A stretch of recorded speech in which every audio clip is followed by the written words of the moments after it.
मेरी उम्र 18 साल थी। मैंने अभी अभी जवानी की दहलीज पर कदम रखा था। इस उम्र में एक दिन मुझे अपने मामा और मामी के घर रहने जाना पड़ा। मेरी मामी मुझे देखकर बहुत खुश हुई, लेकिन शाम होते ही वे मुझे ऊपर बने एक कमरे में छुपा देती थीं और मामा के सामने आने नहीं देती थीं। एक दिन मुझे प्यास लगी तो मैं स्टोर रूम से बाहर पानी पीने चली गई। तभी मुझे मामी के कमरे से रोने की आवाज़ सुनाई दी। मैं हैरानी में मामी के कमरे में गई और जो देखा वह देखकर मेरी जान सूख गई। मेरा नाम प्रियंका है और मेरी कहानी कुछ इस तरह है। मैं अपने घर की सबसे बड़ी बेटी हूँ और मेरे दो छोटे भाई भी हैं। मैं एक छोटे से गांव में रहती थी। हमारा गांव बहुत प्यारा था। मैंने अपना पूरा बचपन गांव की गलियों में खेलते हुए बिताया और यहीं जवान हुई। मैंने कभी नहीं सोचा था कि मुझे अपना ये प्यारा गांव छोड़कर कहीं और जाना पड़ेगा। लेकिन एक दिन ऐसा आया जब मुझे अपने मामा के घर जाना पड़ा। वह दिन मेरी जिंदगी का सबसे दुख भरा दिन था। लेकिन जिंदगी की सच्चाई यही है कि यह हमें कहीं से कहीं ले जाती है। मेरे साथ भी कुछ ऐसा ही हुआ। मेरा बचपन मेरे माता पिता के प्यार भरे आंचल में बीता। हम संयुक्त परिवार में रहते थे। घर बहुत बड़ा तो नहीं था, लेकिन हमारा अपना था। हमारे ताया के परिवार में भी 5 लोग थे और हमारे परिवार में भी। मेरे एक चाचा थे जो पढ़ाई के सिलसिले में ज़्यादातर हॉस्टल में रहते थे। जैसे जैसे हम बच्चे बड़े हो रहे थे, घर हमारे लिए छोटा होता जा रहा था। हमारी दादी और बुआ एक ही कमरे में रहती थीं। कम उम्र में ही मेरे दादा ने बुआ की शादी करवा दी थी, लेकिन 2 साल बाद किसी वजह से बुआ तलाक लेकर वापस हमारे घर आ गई। मैं आज तक समझ नहीं पाई कि मेरी बुआ इतनी अच्छी थीं, फिर उनकी शादी क्यों टूटी। उन्होंने कभी किसी से ऊंची आवाज में बात तक नहीं की, लेकिन मुझे इतना पता है कि उनकी शादी उनकी मर्जी के खिलाफ हुई थी। हमारी दादी जात पात और बिरादरी में बहुत विश्वास रखती थीं। उन्होंने अपनी बिरादरी की इज्जत के लिए बुआ को एक अनचाहे बंधन में बांध दिया। हमारी जिंदगी में ऐसी कई कड़वी सच्चाइयां थीं। मेरी माँ और ताई में कभी भी नहीं बनती थी। वजह यह थी कि वे दोनों कजिन्स थीं और शादी से पहले ही उनमें मनमुटाव था। किस्मत ने ऐसा खेल खेला कि दोनों की शादी एक ही परिवार में हो गई और वे देवरानी जेठानी बन गई। दादी ने बताया कि जिस दिन मेरी माँ इस घर की बहू बनकर आईं, उसी दिन से माँ और ताई के बीच 26 का आंकड़ा बना हुआ है। मैंने बचपन से ही उनकी लड़ाई देखी थी, लेकिन उनकी आपसी नफरत का असर हम बच्चों पर नहीं पड़ा। हम सभी बच्चे आपस में बहुत प्यार करते थे। ताई की बेटी सारिका मुझसे मुश्किल से 2 साल बड़ी होगी। उसके भी 2 भाई थे, एक बड़ा और एक छोटा। सारिका का बड़ा भाई राहुल कॉलेज में पढ़ता था और पढ़ाई में बहुत होशियार था, लेकिन मेरा और सारिका का पढ़ाई में मन बिल्कुल नहीं लगता था। हम दोनों पढ़ाई के मामले में बहुत आलसी थीं। हमारी माएं हर वक्त हमें इसके लिए डांटती रहती थीं। हमारा घर लोगों की नज़र में छोटा था, लेकिन इसके पीछे एक प्यारा सा बगीचा था। यह बगीचा दादी की मेहनत का नतीजा था। मैं और सारिका अक्सर आम के पेड़ से कच्चे आम तोड़कर खाते थे। जब दादी को पता चलता तो वह हमें लाठी लेकर डराती थी। इस बगीचे में हमें सबसे ज्यादा सुकून मिलता था, क्योंकि दादी यहाँ किसी को आने नहीं देती थी। लेकिन हम दोनों का दिन इसी बगीचे में बीतता था। मैं उस वक्त 10वीं कक्षा में थी और बोर्ड की परीक्षाएं करीब थीं। राहुल पढ़ाई में बहुत तेज था और घरेलू झगड़ों से दूर रहता था। उसने फैसला किया कि वह मुझे और सारिका को पढ़ाएगा। पहले तो माँ और ताई के बीच इसे लेकर झगड़ा हुआ, लेकिन जब दादी ने सख्त आवाज में कहा कि राहुल हमें पढ़ाएगा, तो माँ और ताई चुप हो गईं। दादी का घर में बहुत रुतबा था और उनसे सब डरते थे। मेरी माँ और ताई आज भी एक ही घर में साथ रहती थीं, क्योंकि मेरे ताया और पापा कभी उनकी बात नहीं मानते थे। वे हमेशा दादी की ही बात मानते थे। यही वजह थी कि माँ और ताई अक्सर गुस्सा एक दूसरे पर निकालती थीं। समय बीतता गया। जैसे तैसे मैंने और सारिका ने 12वीं की परीक्षा पास कर ली। इसके बाद हम दोनों ने कॉलेज में दाखिला ले लिया। कॉलेज में दाखिला लेने के कुछ समय बाद मुझे एक लड़के से प्यार हो गया। उसका नाम अनिल था। उन दिनों मेरा दिल एक अलग ही तरीके से धड़कने लगा था। मैं अनिल की ओर पूरी तरह आकर्षित हो गई थी। हर वक्त मैं उसी के बारे में सोचती रहती थी, लेकिन वह मुझे सिर्फ एक अच्छी दोस्त समझता था। उसी दौरान हमारे घर में एक बड़ी घटना हुई। मेरे चाचा ने घरवालों को बताए बिना शादी कर ली। इस बात का पता तब चला जब चाचा अपनी नई नवेली दुल्हन को लेकर घर आए।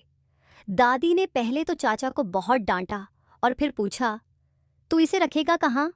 घर में जगह ही नहीं है। चाचा ने कहा, अभी तो शहर में रखूंगा, बाद में इसे यहाँ ले आऊंगा। चाचा एक दिन बाद चाची को लेकर शहर चले गए, लेकिन घर वालों के लिए यह चिंता बनी रही कि जब चाचा चाची वापस आएंगे तो वे कहाँ रहेंगे। मेरी माँ ने इसका हल निकाला और कहा कि मेरी छुट्टियों में मुझे मामा के घर भेज दिया जाएगा। इसी बीच हमारे बोर्ड के पेपर करीब आ गए। राहुल ने मुझे और सारिका को पढ़ाना शुरू कर दिया। जैसे तैसे पढ़ाई करके मैंने और सारिका ने अपने पेपर दिए। पेपर खत्म होते ही चाचा वापस आ गए और मुझे मामा के घर जाना पड़ा। मामा के घर जाने से पहले मैं अनिल से मिलने कॉलेज गई, लेकिन वहाँ मुझे एहसास हुआ कि उसके दिल में मेरे लिए कोई जज्बात नहीं थे। यह जानकर मुझे बहुत दुख हुआ, लेकिन मुझे समझ में आया कि मेरा प्यार एकतरफा है। इससे मायूस होकर मैंने मामा के घर जाने का फैसला पक्का कर लिया। मैं उदास थी, लेकिन पहली बार मामा के घर जाने की खुशी भी थी।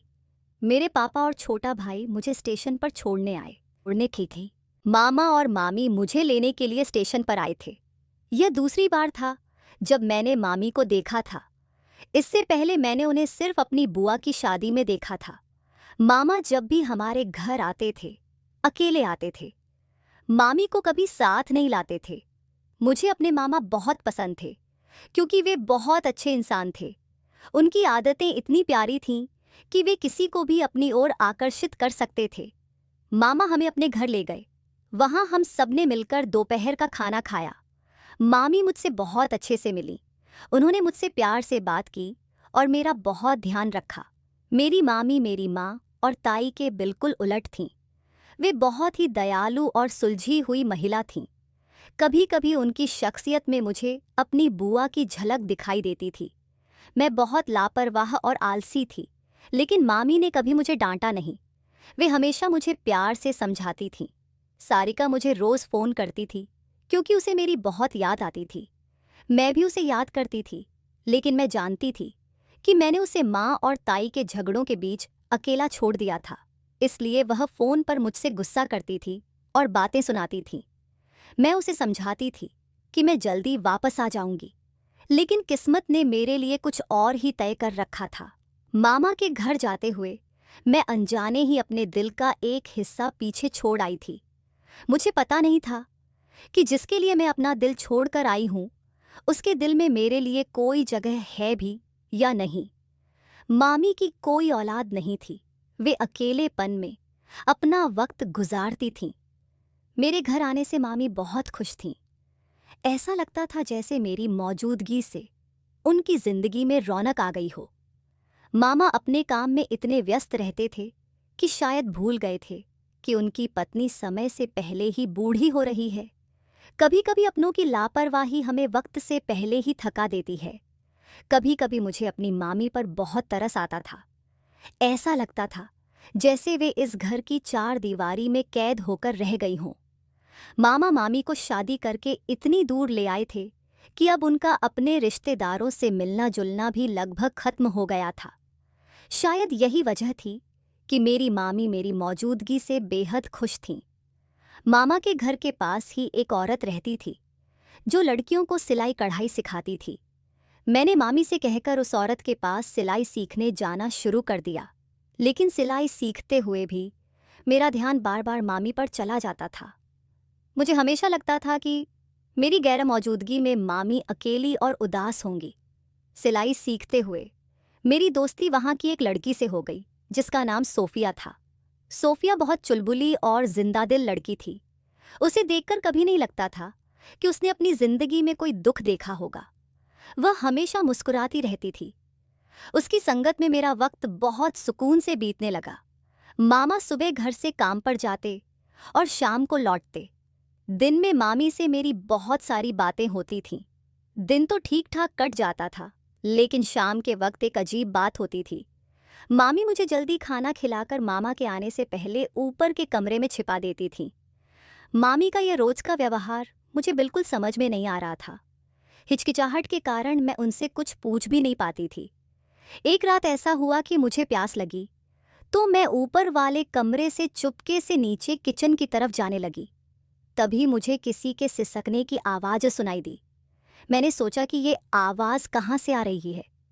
जब मैंने गौर किया तो समझ में आया कि यह आवाज़ मामी के कमरे से आ रही है। मैं धीरे धीरे उनके कमरे के पास पहुंची। दरवाज़ा थोड़ा खुला हुआ था और मैंने अंदर झांका। जो कुछ मैंने देखा उसने मेरे पैरों तले ज़मीन खिसका दी। मामी ज़मीन पर पड़ी रो रही थीं और मामा उन्हें बेरहमी से मार रहे थे। इस दृश्य ने मुझे पूरी तरह झकझोर दिया। मेरी चीख निकलने वाली थी, लेकिन मैंने अपना हाथ मुंह पर रख लिया और तेजी से ऊपर अपने कमरे में भाग गई। मैं पूरी तरह से हिल चुकी थी। उस रात मेरा दिल मामा का यह रूप देखकर टूट गया। बाहर से जो मामा इतने नरम दिल और अच्छे इंसान लगते थे, उनका यह रूप कभी मेरी कल्पना में भी नहीं था। मामी और मामा की शादी को 12 साल हो चुके थे और शायद मामी इतने समय से यह सब सह रही थीं। इतना कुछ सहने के बावजूद मामी ने कभी किसी से कोई शिकायत नहीं की थी। वे बहुत सहनशील और शांत स्वभाव की थीं। लेकिन अब मामा की यह हिंसा हद से ज्यादा बढ़ चुकी थी। मामा को अब मामी की बढ़ती उम्र और उनकी तकलीफों का ख्याल रखना चाहिए था, लेकिन वे शायद उन मर्दों में से थे जो औरत को सिर्फ अपनी जूती समझते हैं। उस रात मैंने अपनी जिंदगी का सबसे बड़ा फैसला किया। मैंने तय कर लिया कि मैं कभी शादी नहीं करूंगी। शादी का ख्याल मेरे लिए अब सिर्फ एक बुरा सपना बन चुका था। मेरी आंखों के सामने रात का मंजर बार बार घूम रहा था। मैंने जैसे तैसे रात बिताई। सुबह होते ही मैं मामी को ढूंढने किचन में गई। मामी वहां नाश्ता बना रही थीं। उनके चेहरे पर थकान और दर्द साफ झलक रहा था, लेकिन वे फिर भी अपने कामों में लगी हुई थीं। मामी ने नाश्ता बनाया और मामा के लिए ट्रे में रखकर मुझे दिया। जब मैं मामा के कमरे की तरफ नाश्ता लेकर जा रही थी, तो दरवाजे के पास जाकर अचानक रुक गई। रात का मंजर फिर से मेरी आंखों के सामने आ गया। मेरे कदम भारी हो गए थे। मुझे समझ नहीं आ रहा था कि मैं क्या करूं। मुझे ऐसा लग रहा था जैसे मैं सदियों से वहीं खड़ी हूं। मैंने गहरी सांस ली और हिम्मत जुटाकर अपने कदम अंदर की ओर बढ़ा दिए। कमरे में जाकर मैंने मामा के सामने वाले टेबल पर नाश्ता रख दिया। मामा हाथ में अखबार लिए सुर्खियां पढ़ रहे थे। मेरे आने पर उन्होंने एक पल के लिए नज़र उठाई, मुझे देखा और फिर अखबार पढ़ने में लग गए। मैंने एक नज़र मामा के चेहरे पर डाली। उनका सीधा सादा चेहरा देखकर किसी को भी उनके भीतर के खतरनाक चेहरे का अंदाज़ा नहीं हो सकता था। उनके इस दोहरे रूप को याद करके मेरे रोंगटे खड़े हो गए। मैंने सोचा, न जाने और क्या क्या देखना बाकी है। पूरा दिन मामी के व्यवहार और हालात को समझने में बीता। मैं दुविधा में थी कि उनसे कुछ पूछूं या नहीं। इसी सोच विचार में दिन ढल गया। रात होते ही मैंने मामी के कहने से पहले ही खाना खा लिया और ऊपर वाले कमरे में जाकर लेट गई। कुछ देर यूं ही विचारों में खोई रही। फिर मैंने अपना मोबाइल उठाया और सारिका को कॉल किया। उससे थोड़ी देर बात करने पर मेरा मन हल्का हुआ। वह मुझे माँ और ताई के बीच हुए ताज़े झगड़े के बारे में बता रही थी। हालांकि हम दोनों ऐसे झगड़ों में ज़्यादा रुचि नहीं लेते थे, लेकिन आज मैं उसकी बातों पर मुस्कुराना तो दूर, ठीक से सुन भी नहीं पा रही थी। सारिका बार बार पूछ रही थी, तुम ठीक तो हो ना? पर मेरे पास उसे झूठी तसल्ली देने के अलावा और कोई विकल्प नहीं था। आधी रात बीतने के बाद मैं धीरे धीरे कदमों से कमरे से बाहर निकली और फिर वही नज़ारा। मामी के कमरे के बाहर से सिसकियों की आवाज़ आ रही थी। मैंने चुपके से उनके कमरे में झांका। मंजर वही था जो पिछली रात देखा था। मामी बेबस रो रही थीं और मामा उन्हें बेरहमी से मार रहे थे। मैं तेजी से अपने कमरे में वापस आ गई। इस बार मैंने ठान लिया था कि सुबह होते ही मामी से इस बारे में बात करूंगी। अगली सुबह जैसे ही मामा ऑफिस के लिए निकले, मैंने मामी से कहा, मामी, सब काम छोड़िए और मेरे पास बैठिए, मुझे आपसे एक ज़रूरी बात करनी है। मामी मेरी बात सुनकर हैरान रह गईं और मेरे साथ आंगन में बैठ गईं। उन्होंने पूछा, क्या हुआ बेटा, सब ठीक तो है ना? मैंने कहा, जी मामी, घर पर सब ठीक है, लेकिन मुझे आपसे कुछ पूछना है। मामी मेरी तरफ सवालिया नज़रों से देखती रहीं। मैंने पूछा, मामी, आप मुझे बताएंगी कि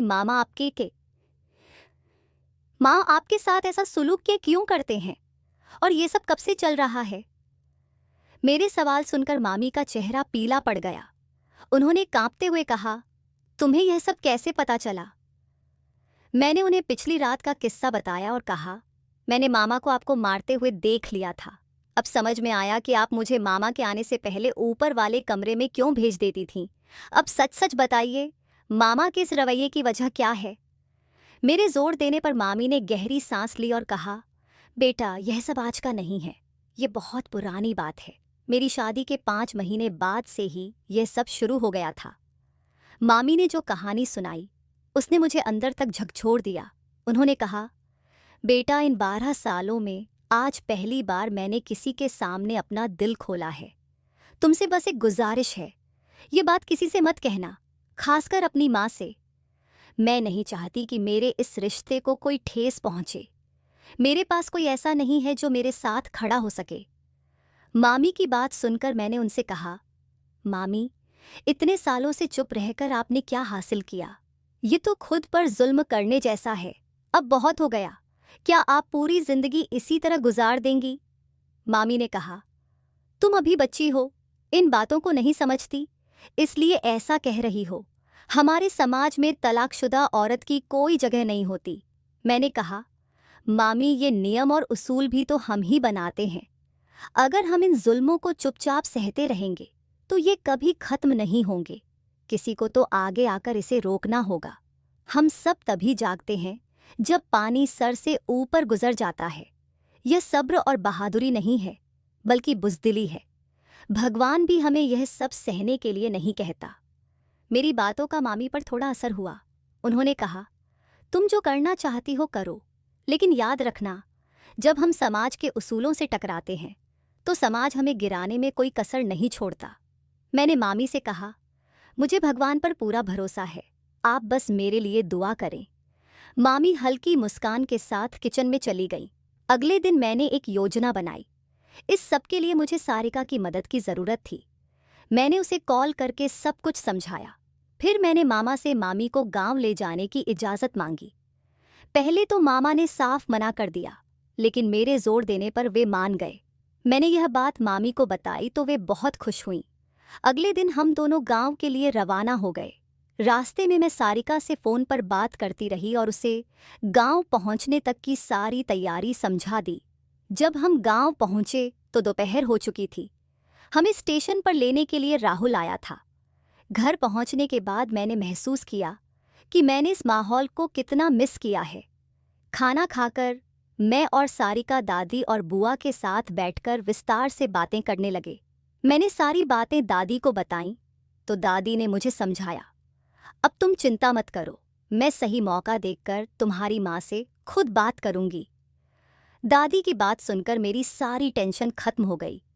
2 दिन बाद दादी ने माँ और मामी को अपने कमरे में बुलाया और सारी बातें शुरू से माँ को बताईं। जब माँ ने यह सब सुना तो वे हैरान रह गईं। माँ को कभी यह अंदाज़ा भी नहीं था कि उनका छोटा और इकलौता भाई ऐसी हरकत कर सकता है। माँ को हमेशा से सच बोलने की आदत थी। इस बार भी उन्हें सच बोलने का मौका मिल ही गया। सबको पता था कि माँ और ताई ही ऐसे लोग हैं जो मामा से बात कर सकती थीं और मामी की मदद कर सकती थीं। दादी और मामी की बातें सुनने के बाद माँ ने एक पल भी गंवाए बिना मामा को फ़ोन किया और उन्हें तुरंत गांव आने का आदेश दिया। मामा भले ही कितने सख्त क्यों न हो, लेकिन माँ के सामने उनकी एक नहीं चलती थी। माँ के आदेश पर मामा ने तुरंत टिकट बुक करवाई और गांव आ गए। जैसे ही मामा गांव पहुंचे, माँ ने उन्हें बिना कोई मौका दिए उनकी क्लास लगानी शुरू कर दी। हॉल में सिर्फ ताई, माँ और मामा थे। बाकी सब अपने अपने कमरों में दुबके हुए थे। मैं दादी के बगीचे में बैठकर कच्चे आम खा रही थी और मामी की बातों को याद कर रही थी। मामी ने उस दिन मेरी जिद के बाद अपनी जिंदगी की कड़वी सच्चाई से पर्दा हटाया था। उन्होंने मुझे बताया, मेरी शादी के शुरू के कुछ दिन ही अच्छे गुजरे, जैसे हर नई शादी में होता है। लेकिन कुछ महीनों बाद जब मैं गर्भवती नहीं हुई तो तुम्हारे मामा मुझे डॉक्टर के पास ले गए। टेस्ट के बाद डॉक्टर ने बताया कि मेरे अंदर कोई कमी नहीं है, मैं पूरी तरह ठीक हूँ। फिर डॉक्टर ने तुम्हारे मामा से टेस्ट करवाने को कहा। पहले तो उन्होंने मना कर दिया, लेकिन बहुत समझाने पर वे तैयार हुए। जब रिपोर्ट आई तो उसमें पता चला कि तुम्हारे मामा कभी पिता नहीं बन सकते। यही बात उन्हें अपनी मर्दानगी पर चोट की तरह लगी। मैंने इसे भगवान की मर्जी मानकर स्वीकार कर लिया, लेकिन तुम्हारे मामा इसे कभी नहीं भूल सके। उन्होंने इसे अपने अहम पर ले लिया और मानने लगे कि मैं उनका मजाक उड़ा रही हूँ। इस गलतफहमी के कारण वे चिड़चिड़े हो गए और अपनी हर निराशा मुझ पर निकालने लगे। वे मुझे रोज मारने पीटने लगे। मैं मजबूरी में यह सब सहती रही। चुप रहने के अलावा मेरे पास और कोई रास्ता नहीं था। मामी की तकलीफें सुनकर मैं उनकी मदद के लिए कुछ भी करने को तैयार थी। इसी कारण मैंने यह कदम उठाया था। हॉल से माँ और मामा की बहस की आवाज़ें आ रही थीं। मैं उठकर सारिका के पास जाकर बैठ गई। बहस का नतीजा यह निकला कि गुस्से में मामा ने मामी को तलाक देने का ऐलान कर दिया और पास में खड़ी टेबल को ठोकर मारकर वहां से चले गए। कुछ दिनों बाद मामी ने पास ही एक किराए का घर ले लिया और मुझे भी अपने साथ रख लिया। उन्हीं दिनों राहुल ने घर के ऊपर एक और पोर्शन बनवाने की योजना बनाई। घर छोटा पड़ रहा था और मेरा कमरा पहले ही चाचा चाची के इस्तेमाल में था। दादी शुरुआत में बदलाव के लिए तैयार नहीं थीं, क्योंकि उन्हें यह घर बहुत प्यारा था। लेकिन राहुल ने उन्हें मना लिया और काम शुरू हुआ। कुछ समय बाद जब मैं और सारिका कॉलेज पास कर चुके थे, तब तक ऊपर का पोर्शन भी बनकर तैयार हो गया था। उन्हीं दिनों माँ और ताई की कोशिशों से मामी की शादी एक अच्छे लेकिन उम्र में बड़े व्यक्ति से तय हो गई। मामी अब अपनी जिंदगी में बहुत खुश थीं। इस दौरान राहुल को भी नौकरी मिल गई थी। ताई ने तुरंत राहुल के लिए एक अच्छी लड़की ढूंढी और कुछ ही दिनों में राहुल की शादी धूमधाम से हो गई। हम सबने उसकी शादी में बहुत मज़े किए। धीरे धीरे माँ और ताई के बीच की सभी गलतफहमियां भी खत्म हो गईं। अब हमारा परिवार खुशी खुशी साथ रहने लगा। दोस्तों, उम्मीद है आपको हमारी कहानी पसंद आई होगी। अगर पसंद आई हो तो वीडियो को लाइक करें और चैनल को सब्सक्राइब ज़रूर करें। नोटिफिकेशन बेल को दबाना न भूलें ताकि हमारी अगली कहानी की अपडेट सबसे पहले आप तक पहुंचे।